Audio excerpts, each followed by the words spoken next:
Welcome to our YouTube channel दोस्तों। आज मैं आपके लिए इंग्लिश का प्रैक्टिस सेट 7 लेकर आया हूं जो नेवी एयरफोर्स के लिए इंपॉर्टेंट है। तो चलिए शुरू करते हैं। फिफ्थ क्वेश्चन में है स्पॉट द मिसस्पेल्ड वर्ड। आपको मिसस्पेल्ड वर्ड है इसमें से छांटना है। एंड आपके ऑप्शन है A supporters, B disciple, third number में है फॉलोअर्स एंड फोर्थ नंबर में है डिसेंडेंट्स।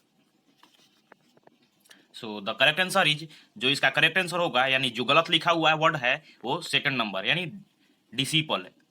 आप यहाँ पर डिसिपल का स्पेलिंग अगर ध्यान से देखें तो DIACIPELS होता है डिसिपल, यानी ए के जगह पर ई होता है। ठीक, और डिसिपल का अर्थ होता है शिष्य। क्या अर्थ होता है? शिष्य। ठीक, एंड चलिए तो सबका अर्थ देख लेते हैं। एंड यहाँ पर फर्स्ट नंबर में है सपोर्टर। सपोर्टर का अर्थ होता है समर्थक। ठीक, समर्थक। नेक्स्ट में है डिसिपल का अर्थ होता है तो शिष्य। फॉलोअर्स का अर्थ होता है अनुयायी, यानी वो जो आपको देखकर आपको फॉलो करे। ठीक, एंड डिसेंडेंट का अर्थ होता है वंशज। वंशज, डिसेंडेंट का अर्थ होता है वंशज। ठीक, तो आप इस तरह से इसको याद रखिएगा। नेक्स्ट है सिनोनिम्स। आपको बताना है नरिश का। किसका? नरिश का आपको सिनोनिम्स बताना है।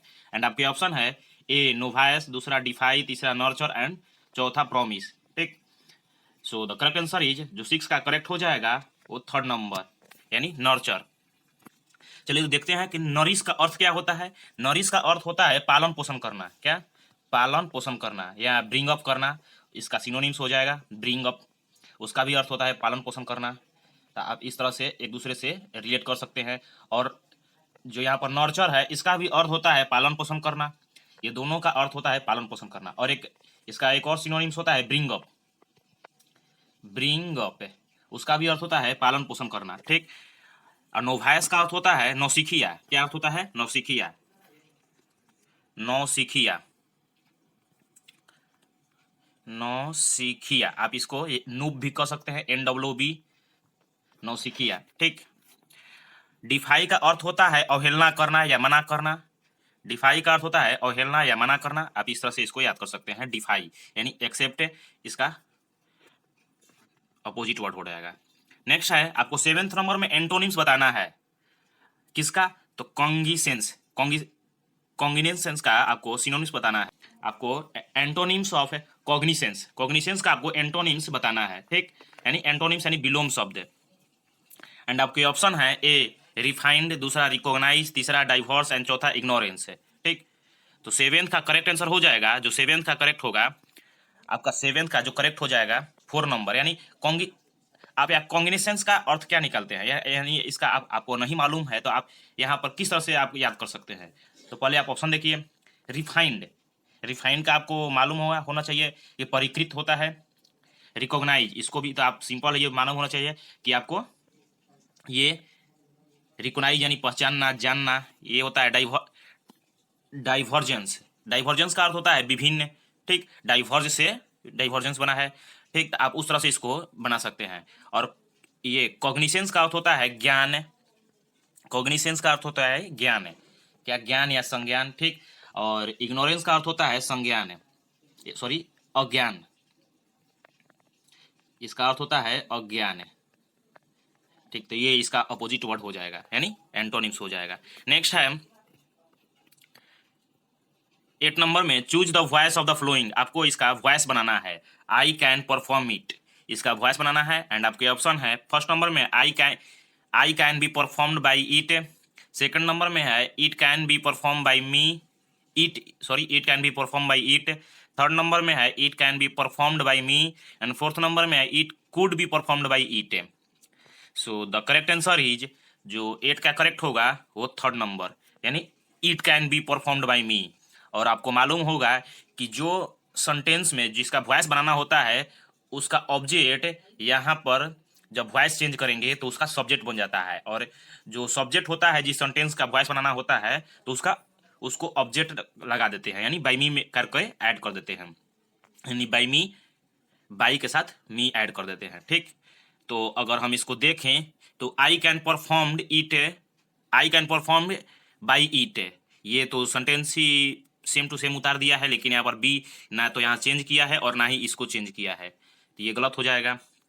सेकंड नंबर में it can performed by it can be performed by it, लेकिन यहाँ पर ईट का प्रयोग नहीं है और यहाँ पर कैन के साथ बी लगेगा तब परफॉर्म्ड होगा, यानी V3 can plus B plus V3 का यूज होता है। नेक्स्ट है it can be performed by me, तो ये सही हो जाएगा। और फोर्थ नंबर में है इट कुड, यहाँ पर कुड का उपयोग नहीं किया गया है, यानी प्रयोग नहीं किया गया है, इसलिए यहाँ पर ये भी गलत हो जाएगा। So the correct answer is 3 number. Ninth number में he said let it be so, he said let it be so, और आपको नरेशन चेंज करना है। क्या चेंज करना है? नरेशन। ठीक, तो चलिए देखते हैं। आपके ऑप्शन है he told that let it be so, he wished that it should be so, he proposed that it had to be so, या he exclaimed that it let it should be so. ठीक, so आपको बताना है कि इसमें से कौन सा करेक्ट होगा। तो चलिए देखते हैं। जो 9 का हो जाएगा वो सेकंड नंबर, यानी he wish that it be so, it should be so, sorry it should be so. और कैसे होगा चलिए देखते हैं। He said comma inverted comma let it be so, यानी वो इच्छा कर रहा है कि ऐसा ही हो, यानी वो इच्छा कर रहा है कि ऐसा ही हो। तो और इच्छा के लिए आप जानते होंगे कि नरेशन में ये जो सेंटेंस होता है उसे इच्छा के लिए, एडवाइस के लिए, एक्सक्लेम के लिए, प्रपोज के लिए, इस तरह से हम यहाँ पर लगाते हैं। तो यानी ही और टोल्ड के जगह पर यहाँ पर विश लगा देंगे। ठीक, he wish that it should be so. ठीक, और लेट इट को आपको मालूम होगा, क्या रूल पढ़े होंगे कि लेट इट बी सो को इट शुड बी सो करके बनाते हैं। नेक्स्ट 10th नंबर में है ए पाई इन द स्काई, यानी ए पाई इन द स्काई का आपका अर्थ बताना होगा, क्या होगा। एंड आपके ऑप्शन है a very high, second number में है a life full of quarrel, third number में है of no legal value, fourth number में है unrealistic hope. So the correct answer is जो a pi in the sky का जो करेक्ट आंसर हो जाएगा, यानी फोर्थ नंबर अनरियलिस्टिक होप, यानी ये तो हो जाएगा झगड़े की वस्तु। एपल ऑफ डिस्कॉर्ड इसका अर्थ होता है, आप इसे भी नोट कर लीजिए। एपल ऑफ डिस्कॉर्ड यानी ए लाइफ फुल ऑफ क्वारल, चाहे लिख सकते हैं ए cat and dog life.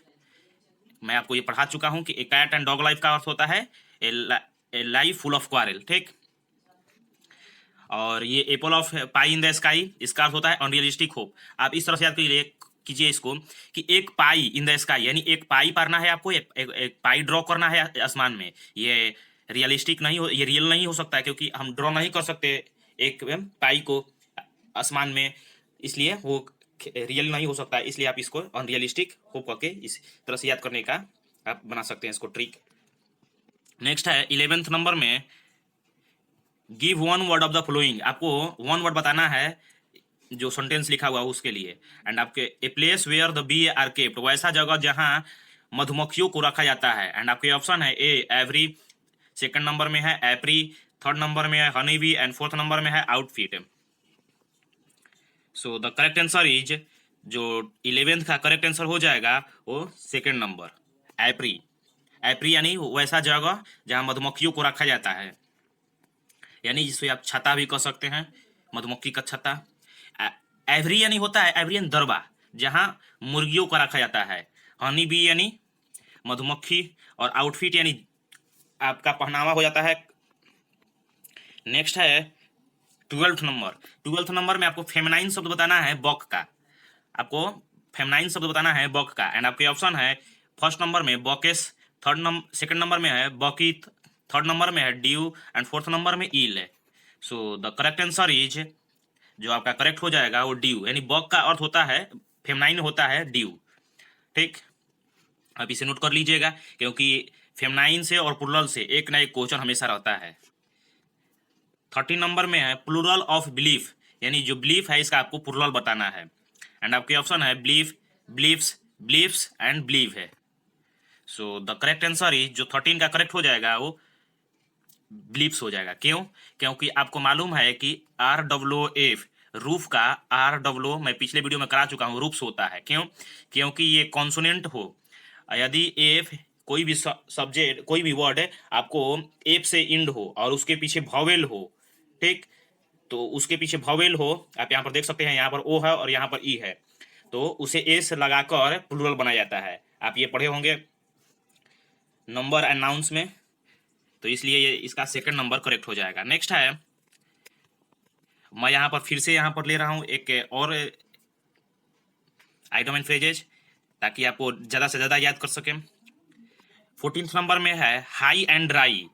High and dry का आपका अर्थ बताना है, एंड आपके ऑप्शन है a man of high society with little pain for the others है। सेकंड नंबर में है rule that can't be broken और मॉडिफाइड। थर्ड नंबर में है रिजेक्टेड, एंड फोर्थ नंबर में है enthusiastic. So the correct answer is, जो third का करेक्ट हो जाए, सॉरी 14th का करेक्ट हो जाएगा वो थर्ड नंबर यानी रिजेक्टेड है, ठीक।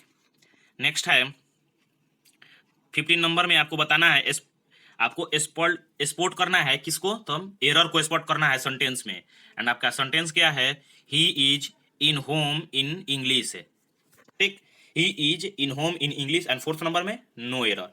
सो आपको बताना है कि इसमें कौन सा गलत है, कौन सा पार्ट गलत है। चलिए तो मैं देखते हैं, he is in home in English no error, ठीक, तो ही इज यहाँ तक तो सही है, इन होम इन इंग्लिश। जब नेक्स्ट सेंटेंस पढ़ेंगे इन होम इन इंग्लिश, तो आपको ये मालूम चल रहा होगा कि वो घर में रहने की बात नहीं कर रहा है, वो इंग्लिश में निपुण होने की बात कर रहा है, यानी एक्सपर्ट होने की बात कर रहा है। जब एक्सपर्ट होने की बात हो तो यहाँ इन होम नहीं लगाते हैं, एट होम लगाते हैं। क्या? At home. एट होम का अर्थ होता है एक्सपर्ट, यानी विशेषज्ञ, इंग्लिश में विशेषज्ञ, ठीक। सो 15 का जो करेक्ट हो जाएगा वो सेकेंड नंबर, यानी आप यहाँ पर इन के जगह पर एट लगा लीजिएगा, इन के जगह पर एट लगा लीजिएगा तो करेक्ट हो जाएगा। और एट होम का अर्थ होता है निपुण, एक्सपर्ट है। चलिए तो नेक्स्ट देखते हैं 16 नंबर। 16 नंबर में है I have been waiting dash 5 o'clock, and आपके ऑप्शन है I have been waiting dash 5 o'clock, and आपके ऑप्शन है फर्स्ट नंबर में फॉर, सेकंड नंबर में फ्रॉम, थर्ड नंबर में सिंस, एंड फोर्थ नंबर में टू। ये सिंपल है, आप सभी को मालूम होगा कि जब भी आपको डिफिनिट टाइम दिया रहेगा तो उसमें सिंस का प्रयोग होता है, ठीक, और इनडिफिनिट टाइम दिया रहता है तो वहां पर फोर का प्रयोग होता है। तो यहाँ पर आप देख रहे होंगे कि डिफिनिट टाइम है तो यहाँ सिंस का प्रयोग होगा। अगर यही क्वेश्चन दिया रहता I have been waiting dash for 2 hour या 5 आवर, तो यहाँ फोर का प्रयोग करते हैं। या यहाँ पर दिया है 5 o'clock यानी 5 बजे से, मैंने कोई डिफिनिट टाइम दिया हुआ है, यहाँ पर 5 o'clock यानी डिफिनिट टाइम, तो यहाँ पर सिंस का प्रयोग होगा। और यही जब यहाँ पर ये सेंटेंस फ्यूचर में रहता तो फ्रॉम का प्रयोग होता। नेक्स्ट है 17 नंबर। 17 नंबर में है he will come before dash है। ये तो सिंपल है, आप लोगों को मालूम होगा, he will come before dash. आपके ऑप्शन है ऑन, सेकंड नंबर में है लॉन्ग, थर्ड नंबर में सो, एंड फोर्थ नंबर में forecast. So the correct answer is, जो 17 का करेक्ट हो जाएगा वो फोर्थ नंबर। आपको मालूम होगा कि फोरकास्ट, आप मैच देखते होंगे तो वहां पर आप सुनेंगे फोरकास्ट ये है, फोरकास्ट हो गया है, और फोरकास्ट का अर्थ होता है बारिश यानी मौसम, ठीक। सो 17 का फोर्थ नंबर करेक्ट हो जाएगा। नेक्स्ट है 18 number, more books than one dash about है, more books than one dash about है, एंड आपके ऑप्शन है, आपको खाली स्थान पर भरना है। पहला नंबर में हैज, सेकंड नंबर में हैव, थर्ड नंबर में हैज बीन, फोर्थ नंबर में हैव बीन। और ये सब्जेक्ट वर्ब एग्रीमेंट से है क्वेश्चन। मैं यहाँ पर 2 क्वेश्चन सब्जेक्ट वर्ब एग्रीमेंट से लिया हूँ ताकि आपका उसका भी रिवीजन हो जाए। सो द करेक्ट आंसर इज, जो 18 का करेक्ट हो जाएगा वो फोर्थ नंबर। चलिए देखते हैं कैसे। यहाँ पर बोल रहा है कि more books than one, one books नहीं पूछ रहा है, आपको पूछ रहा है मोर बुक्स देन वन, यानी एक को छोड़कर सभी बुक किताबों को, हैव बीन बाउट, यानी एक को छोड़कर सभी किताबों को के लिए, तो यहाँ पर तो एक से ज्यादा बुक हो गए, एक से ज्यादा बुक हो गए तो हैव बीन का प्रयोग होगा। और हैव बीन का ही क्यों प्रयोग होगा, यहाँ पर हैव का भी हो सकता था। यहाँ पर देखिए बाउट, सॉरी यहाँ पर हैव बाउट होगा सेकंड नंबर, हैव बाउट, क्योंकि आपको मालूम होगा कि हैव बीन के बाद वर्ब 3 आता है, यानी सॉरी वर्ब 3 बोल रहा हूँ, यानी वर्ब में आईएनजी लगता है, यानी have been waiting, have been watching. इस तरह से आप ऊपर में देख रहे हैं, देखोगे कि हैव बीन के बाद आपको यहाँ पर वर्ब में आईएनजी का देखने को मिल रहा होगा। और यहाँ पर हो जाएगा more books than one have bought, यानी खरीद चुके हैं। ये प्रेजेंट परफेक्ट टेंस का एक नियम है, परफेक्ट टेंस पर ये बना हुआ है और इसमें वर्ब सब्जेक्ट वर्ब एग्रीमेंट भी ऐड कर दिया गया है। नेक्स्ट है 19 number, neither his son nor his parent dash dash blame. तो आपको भरना है कि इसमें क्या होगा। आपके ऑप्शन है इज, सेकंड नंबर में आर, थर्ड नंबर में हैज, फोर्थ नंबर में have. So the correct answer is, जो 19 का करेक्ट हो जाएगा वो सेकंड नंबर, यानी 19 का सेकंड नंबर करेक्ट हो जाएगा। Neither his son nor his parent are to be blame. और आर क्यों होगा, चलिए देखते हैं। आपको मालूम होगा आइदर डॉट डॉट और नाइदर डॉट डॉट नॉर से जो भी सेंटेंस जुड़ा होता है तो उसमें जो वर्ब लगेगा वो नॉर के बाद वाले यानी हिज पेरेंट्स के अनुसार लगेगा। यानी ये सिंगुलर होगा तो वर्ब सिंगुलर लगेगा, ये प्लूरल होगा तो वर्ब प्लूरल लगेगा। ठीक, तो चल, और यहाँ पर हिज पेरेंट्स दिया हुआ है यानी उसके माता पिता, पेरेंट में एस लगा हुआ है। इस तरीके से हम यहाँ पर सेकंड का प्रयोग करेंगे और यहाँ यानी सेकंड नंबर का ऑप्शन का प्रयोग करेंगे। और फोर्थ नंबर क्यों नहीं होगा, क्योंकि हैव टू बी ब्लेम नहीं होता है, आर टू बी ब्लेम होता है। न तो उसके बेटे को और न उसके माता पिता को हम ब्लेम करते हैं। ठीक, इस तरह से आप इसको बनाइएगा। नेक्स्ट है 20 नंबर में, Mohan is quite dash hard work. And आपके ऑप्शन है फर्स्ट नंबर में यूज, फर्स्ट नंबर में यूज टू, सेकंड नंबर में यूज टू, थर्ड नंबर में uses to and fourth number में used for. So the correct answer is, जो correct हो जाएगा 20 का 20 का वो सेकंड नंबर, यानी Mohan is quite hard, Mohan is quite dash hard. तो यहाँ पर क्या होगा, सेकंड नंबर करेक्ट हो जाएगा। और क्या होगा, Mohan is quite use to hard work, यानी वो कठिन मेहनत करने की आदत सी हो गई है उसको। यूज टू हमेशा उस सेंटेंस में प्रयोग करते हैं जहाँ he always use to go temple, यानी वो हमेशा प्राय मंदिर जाया करता है। तो यहाँ पर मोहन बिल्कुल हार्ड वर्क करने को एथी हो गया है, मोहन को हार्ड वर्क करने की आदत हो गई है। ठीक, आज के लिए बस इतना ही। नेक्स्ट वीडियो हम अपलोड करेंगे, इसलिए आप चैनल को सब्सक्राइब कर लीजिए और बेल आइकन को प्रेस कर लीजिए। और अब आप ये बता दीजिए कि हम कमेंट बॉक्स में कि ये वीडियो कैसी लगी, और अच्छी लगी तो लाइक कर लीजिएगा और चैनल को सब्सक्राइब कर लीजिएगा। Thank you.